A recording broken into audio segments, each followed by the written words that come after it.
그 나무 중에 자단목이라고 하는 나무가 있어요. 이 자단목은 수명이 보통 500년 이상 삽니다. 그래서 오래 사는 나무는 1000년 이상 사는 아주 장수하는 나무입니다. 오래 사니까 나무가 어떨까요? 속이 다 썩어요. 여러분 인생 사시면 그렇죠. 오래 살면은 속이 다 썩습니다.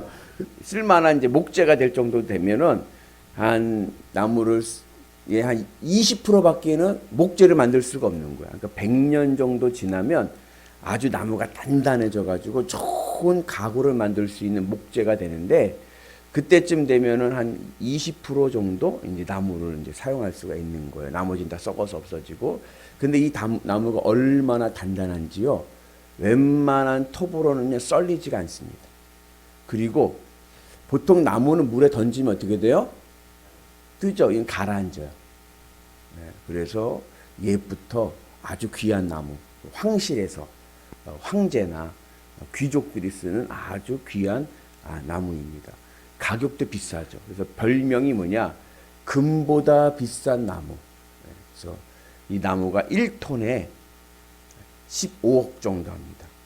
되게 비싸죠. 나무 1톤에 15억이면 굉장히 비싼 나무죠. 근데 이 귀한 이 자단목을 땔감으로 쓰는 사람이 있을까요? 땔감 알죠? 불에 쏘시게 되는 그 땔감을 쓰는 사람은 바본 거예요. 어리석은 사람이죠. 그 철학 용어 중에 존재각성이라는 철학 용어가 있습니다. 내용은 뭐냐면, 인간은 자단목과 같은 존재다.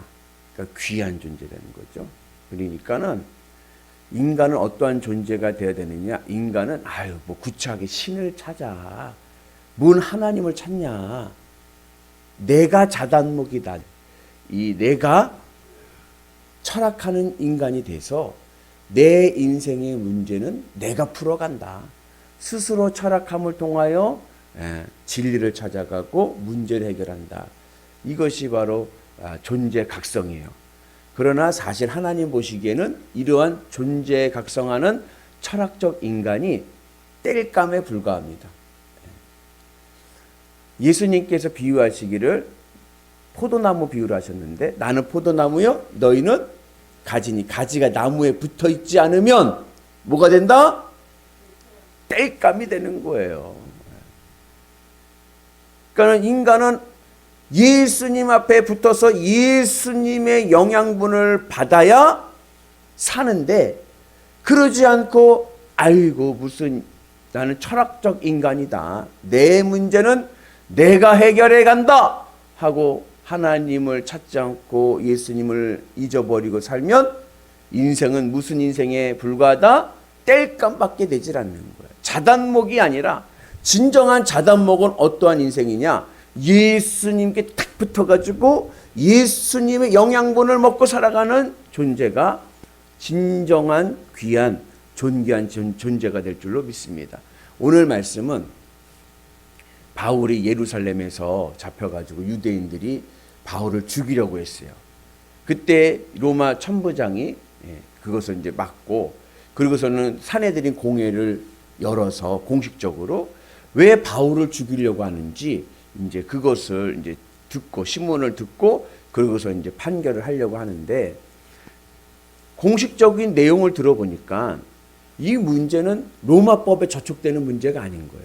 율법에 대한 거예요. 유대인들의 율법에 관한 거지 로마 정부의 사법에 대한 범죄는 아닌 거예요.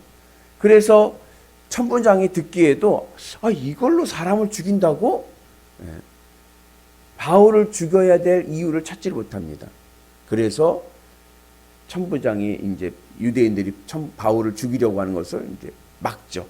더욱이 바울은 로마 시민권자니까 로마법을 받아야 되잖아요. 그러니까는 이 천부장이 이제 바울을 유대인들로부터 이제 지켜주게 됩니다.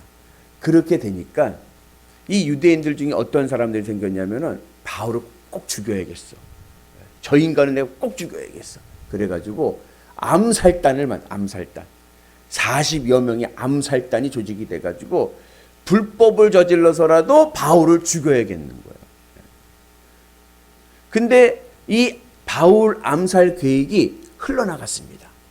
그래서 이야기를 누가 들었냐면 바울의 생질이 들은 거예요. 생질이 누구냐면은 누이의 아들입니다. 그러니까는 조카죠. 외조카.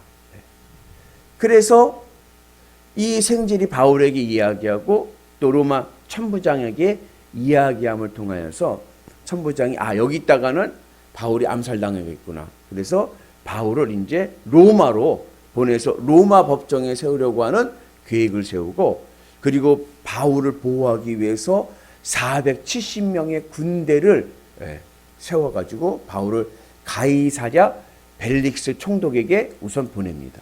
가이사랴는 어떤 곳이냐면은 팔레스타인 그 터키 쪽에 있는 땅인데 지중해 연안에 있는 항구 도시입니다.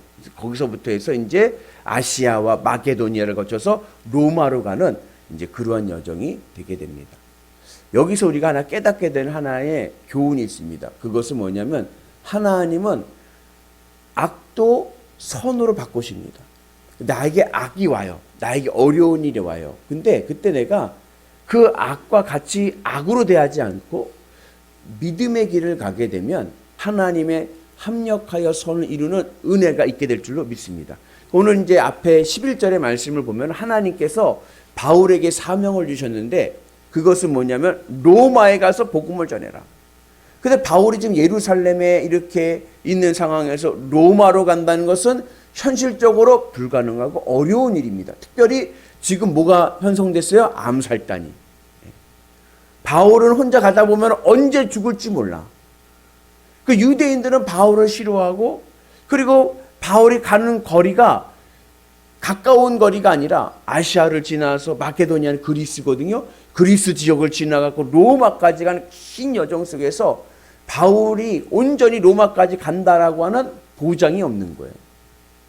그러한 가운데서 하나님께서 이 암살단을 조직한 이 악을, 어떻게 보면 악이지만 그 악을 통해서 군대를 모아서 바울을 생명을 지켜가지고 로마의 공권력으로 안전하게, 그러니까 누가 곧 로마 군대가 지켜주니까 누가 바울을 건들겠어요? 로마 공권력이 지켜주는데. 그렇게 해서 바울이 로마까지 가게 되는 여정의 시작이 됩니다.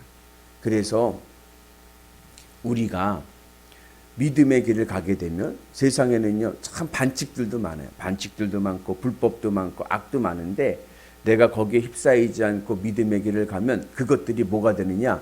내 인생을 더 복되게 하는 추진체의 땔감이 됩니다.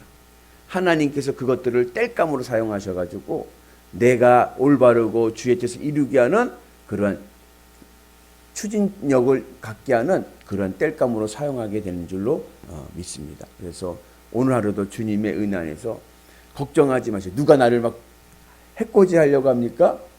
내가 믿음 안에서 주 안에 있으면 주님께서 나를 지켜주셔서 오히려 그들을 통하여 나를 더 복되게 하시고 하나님의 안전함 속에 있게 될 줄로 믿습니다. 그래서 오늘도 주님의 은혜로 주님의 사랑으로 승리하시는 위대한 성도들 되시기를 주님의 이름으로 축복합니다.